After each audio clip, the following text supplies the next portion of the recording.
Hey, lovely listeners! Welcome to another episode of Becky's podcast, School Stories Edition. It's your school storyteller, Becky, ready to whisk you away to the enchanting world of academia. Let me take you on a journey inspired by the stories you've sent us. Yes po, opo naman po. May story sender po tayo. Maraming salamat po sa inyong pakikibahagi. At para din sa ating mga listeners na gusto ring magbahagi ng stories, maaari po kayong mag-send ng stories sa ating Facebook page or i-email sa beckyschoolstories@gmail.com. Simulan na natin! The Paper Caper. Hello, Miss Becky. Tawagin mo na lang akong Soy. Narinig ko dun sa trailer ng podcast mo na pwede palang mag-share ng story. Kaya nag-send na ako kasi kauna-unahan. Hindi ko alam kung kauna-unahan pero grab ko na yung chance. Diba? Pasensya na kung medyo magulo. At hindi ko rin alam kung nakakatawa ba tong experience ko sa hingian ng papel na yan. Pero, isi-share ko na rin. Marami pa po akong kwento actually. Kaya pag mababasa ito ay thank you in advance at isesend ko na lang din yung mga susunod kong stories. Wow! Ikaw na lang po ang bahalang mag-ayos. Salamat!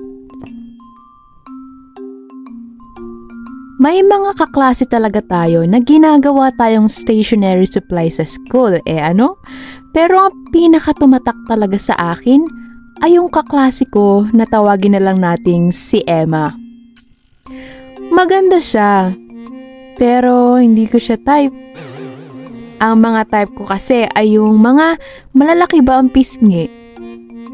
Landi, partida na, bata pa ako nito ha. Anyway, grade 4 ata kami nang mangyari to. Hindi ko alam kung wala lang ba talaga siyang magulang para ibili siya ng school supplies o sadyang limot lang siya na magdala ng papel. Pero ito na nga. Nang hihingi siya lagi ng papel sa akin pero paisa-isa lang naman. Kaya okay lang sa akin. Pero sa araw-araw na pagpasok sa school, parang nasanay na siya na sa akin ang hihingi ng papel. At kada hingi niya nga binibigyan ko naman. Kaya siguro feeling niya, close na kami. One time, nang hingi uli siya sa akin ng papel. Pupunitin ko na sana yung isang piraso para bigyan siya. Kaso nagulat ako. Kinuha niya yung isang buong papel ko. Pero. Hindi muna ako nag-react noon. Pagkakatanda ko, inintay ko pa kung anong gagawin niya. Kasi malay ko kung gusto niya lang na siya yung magpupunit. Namimili din kasi siya ng page na pipilasin, gusto niya yung walang bakat. Kasi nga naman, yung mga nasa unang page ng pad ko, may mga bakat ng sulat ko. Mariin kasi ako magsulat Hindi rin naman ako gumagamit ng pansapin dati sa ilalim ng pad. Lagi akong pinanggagawa ng nanay ko pero lagi ko ring naiwawala. O kung hindi man, nasisira ko kasi ipinangpapaypay ko yun. May ganun ako. Ewan ko ba kasi kung bakit ba naman nung elementary ako, ang layo-layo ko lagi sa electric fan. Kaya ayan, laging napupunit ko yung pansapin ko kaya hindi na lang ako pinanggawa ng nanay ko. So back to the story na nga, Miss Becky. Yun nga, inantay ko muna kung anong gagawin niya. Hindi muna ako naging judgmental sa mga panahong yun. Pero Miss Becky, dapat pala, hindi ko na hinintay. Kasi sumigaw ba naman siya ng may papel dito!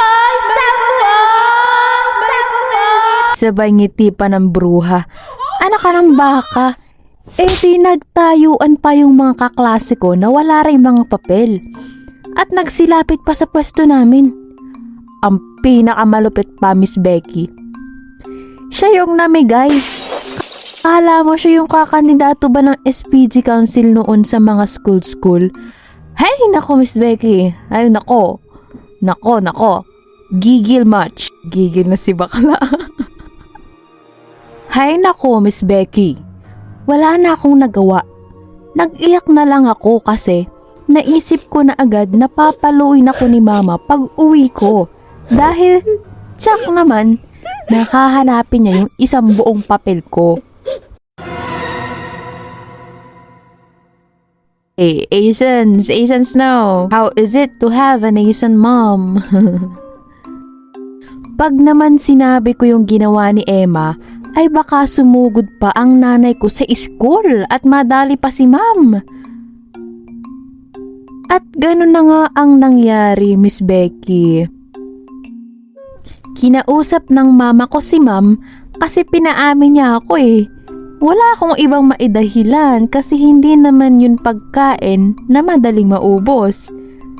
Kinausap na rin pati si Emma. Ewan ko ba sa trip niya nung mga panahon na yun. Pinangaralan kami ng teacher namin pagkaalis ni Mama. Pero dahil doon sa pangyayari na yon, Miss Becky, hindi na ako nagdala kahit kailan ng isang buong papel sa school kahit ngayong college na ako. Hindi naman ako nagdadamot, pero grabe kasi yon. Huwag kasing para desisyong mamigay ng hindi sayo. May ganito di pa kayong kaklase? Ano ang experience nyo? Share nyo naman. Maraming salamat po at God bless. Huwag nyo pong kalimutang mag-reply sa ating comment box para sa mga gusto ring magpa-shoutout ng inyong mga pangalan. Muli po, ito po ang Becky's Podcast, Skill Stories Edition Storyteller, Becky. Nagpapasalamat.